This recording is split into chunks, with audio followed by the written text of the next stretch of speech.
Since I got a few emails and a couple comments on this game in comparison to the Dog Island review, I thought it would only be fair to review this game as well.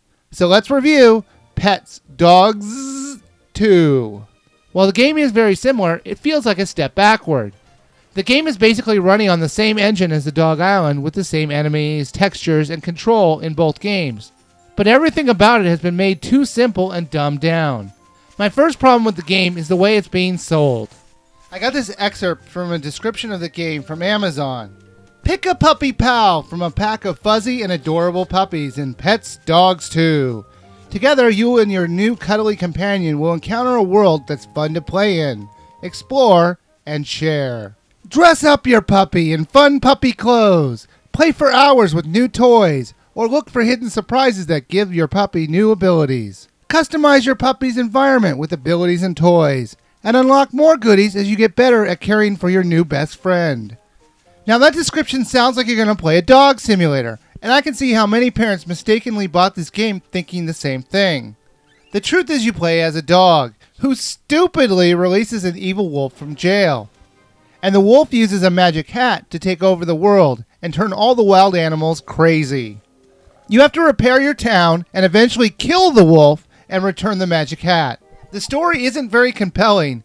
Instead of saving your sick brother, you have to spend most of the game fixing all the problems you caused. The game's development is really odd.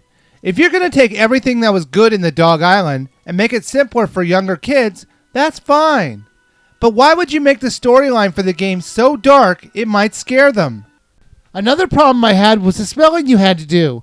You had to smell out certain smells to find items for your quests. It's too easy compared to the Dog Island. Instead of bars that would increase when you're getting close, it just points you in the direction of where you're supposed to go. It makes the icon smaller or larger depending on how far you are away from it. Then you shake your Wiimote to dig around and find the item. Like the Dog Island, you'll have to deal with the out-of-control wildlife, who, depending on their on-screen mood, will attack you. To defend against it, you have to sneak up behind them and startle them by barking at them. The quests you had to embark on weren't compelling at all, and most of the time resorted to lame fetch quests. Sometimes you'd have to go back and forth to the same characters a few times in just one quest. It becomes tedious really fast. There were a few things they did right, though. When you finish a quest, it instantly sends you back to the person who sent you on the quest, instead of making you backtrack. Plus, the on-screen map with icons to tell you where you should be heading is a big improvement. I also like the fishing better on this version.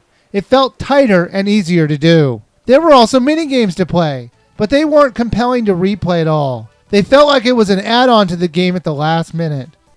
However, the game was fun at times, and if it didn't have such tedious quests, it would be an easy recommendation. But there is one thing that this game has going for it. It can be found for $10 new. And that's a hard thing to say no to. Even though the game has some boring parts in it, you could easily find enough content to justify buying it due to its small price tag. The ages I think might find this game enjoyable would be about the 5 to 9-year-old range. But like I said, there is a questionable backstory to this. But if you think your child can handle it, buy it now.